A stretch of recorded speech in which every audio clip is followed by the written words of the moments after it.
Well, welcome to number 8 Celebrity Profiles. Today I've got the honour of catching up with Crowd Goes Wild presenter, world famously known. Only a reporter now. James McConie, you'll know him. He's agreed to take a few minutes just to answer a few quick questions from the fans of number 8. So James, when you're preparing for a show, mate, and a report, is there any pre-match superstitions you do or a little ritual you go through? No, I do as little as possible, and that kind of shows it's a bit of an issue actually. So maybe a bit of research might be, there's no harm in googling. No. And that's what I'd advise people is like Google as much as you can. During the work you do, there must be a few moments that were sort of a bit cringeworthy, a few embarrassing moments. Any stand out in particular? Not really. No, I think my career's kind of been absolutely fine, really. No. Let's be honest. Okay, yeah. Should we talk about the elephant in the room? You're obviously referring to being labelled a stalker globally by Maria Sharapova. She was joking, clearly. She was only doing it for the attention, wasn't she, really? That's how I've had better moments with hotter women. Charlize Theron, for example. Do you mind me name dropping? Do any of that can claim to pick that up? No, she would have done the same, mate. Well, there's a picture of her and I, if you Google it, and that photo is up on the mantelpiece at my mum and dad's place, along with all the other couples in the family. Oh, that's good to see you've accepted her, embraced her, so to speak. Has been on TV, mate, and what us Kiwis refer to as a celebrity, has that influenced the way you treat strangers or strangers treat you, sort of thing? A little bit. I mean, obviously coming to the Wellington Sevens, you get a lot of people, a bit of recognition there, but it's usually a bit of fun. There's some quite nice moments. A lot of movie quotes, you complete me, like that. So there is you make me want to be a better person. All that sort of stuff. Yeah. So there's man love. And a lot of Indian love as well. I think we've got a lot of Indian viewers out there, and the crowd goes wild. They love this sport. Excellent. And they love Mark Richardson. Who doesn't love Mark Richardson? Me. What's your favourite type of pie, mate? You know what? After a late night, there is a pretty good butter chicken pie from the BP. That's the gourmet one. But otherwise, I'd almost go straight mince or straight steak. No cheese?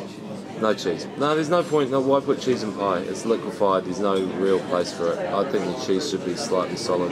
Just controversial. Would it be fair to say cheese is to pie what beetroot is to hamburger? No, yeah, for some people. I know exactly where you're going to, Jama, but just let me stipulate that there is the deal at the dairy where they give you the Big Ben and the Pepsi for $2.60. I know that one. Yeah, well then exactly. You just go straight mince or steak, or even the chicken and veg isn't too bad on that front. The problem with the $2.60 price deal is obviously if you're taking a girl out on a date and you want 2 pies and 2 drinks, you can't do it for a $5. You've got to find another 20-cent piece lying around, and who's got one? Good point. Exactly. No, so you've got to take care when you're going on a first date, team. Just remember that. It's been a while. Boxers or briefs, mate? Or I'm briefs. Briefs? Yeah, I'm always ready for action. Good. That's right. I mean, anytime I need to break into a trot, that's I can, and so everything's in its place. What when you first got kicked out of home the first time, moved into a Scody flat, was it really that bad? It was a disgrace, I suppose, is the best way of describing it. There was a maggot issue that was self-generated. I can claim some. There was a boiled egg as well, poached egg, sorry, that stayed on the lounge floor for more than a couple of months. Yeah, well, I mean, we only noticed it because our visitors noticed it. So yeah, apart from that, it was a lovely place. Excellent. If you had a change of career path and became a professional player, and what song would you like to run on the field to? I was Born to Run by Bruce Springsteen. It springs to mind. Oh. It's weird saying Springsteen springs to mind. That's a mouthful. Yeah, it is. I wouldn't, so I'd change it just because of that. Yeah. Hot in here, Nelly. There you go. Put a plaster on. Yeah. There's so many. So many. Yeah. So many. Did you always want to be a sports journo when you were growing up, mate, or was there other aspirations? There were plenty of other aspirations, yeah, and slowly basically got shot down, and journalism is basically what I describe as the field of broken dreams. Everyone there wanted to be, on this wall here, in those jerseys, but sadly no. Excellent. Now, there's always one. There's always a Richardson in the office, and that is annoying. Overachievers and all that. Yeah. What's your signature dance move, mate? Like if we caught up late tonight and saw you having a boogie down Courtney Place there, what would you be strapping out? You know what? I do quite a good single ladies from Beyonce, just the sort of like the pumping down the ground, but in the end my go-to would probably be Running Man, but the beats per minute has to be exact. Exact. Don't Running Man with the wrong beat, you'll just look like a fool. Bobby Brown or MC Hammer? MC Hammer. Yeah, it's a no-brainer. What's the shittiest car you've ever owned, Plenty. I did have my first car, the Blue Goose. It was a little Datsun Sunny that was all bogged up, and yeah, the doors wouldn't open without sort of creaking and lifting and that sort of thing. Yeah, that was pretty bad. Had a phone in it though. Oh, it was actual phone, like a dial one. Yeah. Good stuff. Yeah. A more serious question: do you think the All Blacks still can go on and win the World Cup this year? Oh yeah. I think they'll definitely win. Pretty much done and dusted. Yeah.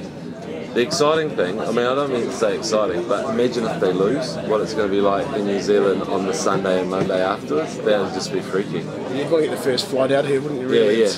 Could be a supernova or some sort of apocalyptic event. Yeah. And obviously you don't necessarily want to see that, but it'll be like, you'll almost be going, well, you know. But I think they'll definitely win. And, you know, we've got all-time greats in the side. You know, I'm talking about Carter and McCall, let's be honest. If they're not there, then it sort of throws it wide open, doesn't it? Do you reckon you can do 10 press-ups? Yeah, I could give you 20. Yeah. No, I'm sure you can. What's your favourite sports show? Truth and Justice. Yeah. What's your favourite sports show on TV, mate? I'm just trying to think of a good sports show. Are there any? You've got some good ones in Aussie. Can I choose another show, like from a different genre or something? Okay, what's your favourite New Zealand-made drama at 7 o'clock on TV2? Yeah, I do like Shortland Street. But, I mean, I don't know, what's your favourite sports show? Don't know. Yeah. Not much into sport myself. Wipeout. That's basically sport. What, is the sports are still on? No, that's gone. Okay. Sports Cafe's gone. There's a little show called The Crowd Goes Wild, still plugging away. Is that on still? Apparently. It's on a lot. Yeah. Oh, mate, that might take off one day. Yeah. What, have you ever done a shotgun? Yeah. Oh, yeah. Yeah, they're good, eh? No, they're not. Not good? No. What's your favourite tipple? I like a beer, really, if I was probably to... You know, you're talking about alcohol in the drink. Yeah. I'm pretty basic. Beer or champagne for weddings. I think the champagne should go all day. That's just how I feel. Another given question. Pretty much Super 15 trophy this year going to the Chiefs? Oh, I think so. I mean, you look at the way the teams are all assembled, and the Chiefs are the ones who have still got so much potential. World-class players as well. I think it all comes down to Sibivatu. That's it. It is. He's the game breaker who, you know, everybody realises how dangerous he is. If he does that, you know, sort of for 75% of the games, then trophy's ours. 75% of the time. Yeah, that's all you need. Excellent. A couple of quick ones. Stand-up comedy. Can you get back into it? I've only started. Yeah, exactly. Yeah. I've had mixed experience on the stand-up front, but I wouldn't know. Like, how do you know that I've done that? I'm a stalker. Okay, yeah. Good research. If I fail being a stalker, I'm going to become a journo. Yeah. And last question, mate. Is there anything you want to ask me?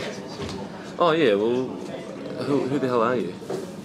I just came along with these injured guys today, mate, and I had a camera. I was outside actually having a fag, and they saw me to come in and talk to Sumo, but he couldn't make it, so you're here. So. How did you end up doing this stuff? I just fell into it. Did you? Yeah. Once again, tried everything else. Yeah. Failed, blockaded, stonewalled, and There's obviously the other things that you used to do, though. There are a lot of other things I used to do, Yeah. but they're obviously for a different edit than this one. Okay. And that's about it. Good stuff. So there you go. There's our second celebrity. We've had that Bird Mail, and now I've had that guy. McConie. James McConie. Yeah. So maybe later on today we'll find someone else and we'll keep you entertained.